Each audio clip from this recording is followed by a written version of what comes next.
Blog में आपका स्वागत है। हम आए हुए हैं चने की खेत में अपने, और यहाँ पर कुछ आपको मैं बताना चाहूँगा जो जानकारियाँ मैंने इस खेत पर प्रयोग किया है, जो भी मैंने इस चने पर प्रयोग किया है।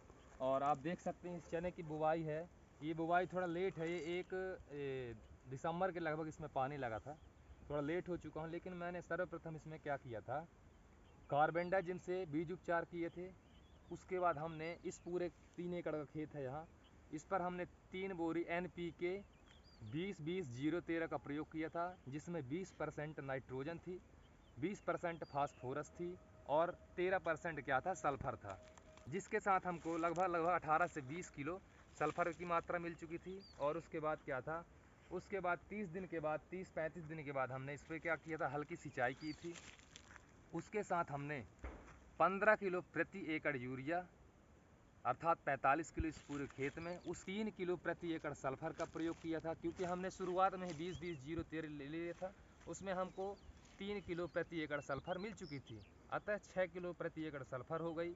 और उसके साथ ही हमने ह्यूमिक एसिड का प्रयोग किया था, टिलरिंग बूस्टर VAL का जो आता है उसका प्रयोग किया था। 1 पैकेट 1 एकड़ के लिए, तो 3 एकड़ के लिए 3 पैकेट का प्रयोग किया हमने।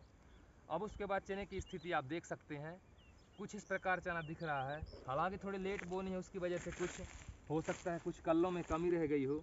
उसके बाद अभी हम फिर से इसमें एक स्प्रे करने जा रहे हैं, और वो स्प्रे आज 1-2 दिन के अंतर्गत हो जाएगा। उसमें हम क्या लेंगे, NPK 28-28, जिनमें 28% नाइट्रोजन रहेगा और 28% फास्फोरस रहेगा। इसमें पोटास की मात्रा नहीं रहती है। पोटास की मात्रा हम देंगे जब इसमें फूल आने लग जाएंगे हल्के हल्के। उसके बाद हम इसमें देंगे 052-34, उसके साथ बोरान।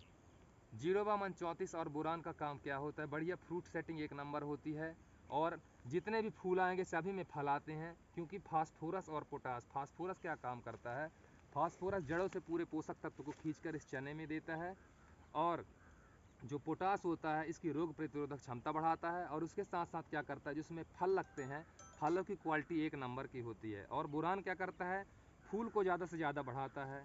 और उसके बाद इसमें फूल वर्धक का भी प्रयोग इसी के साथ करेंगे, जिससे क्या है, फूल भी बढ़ें।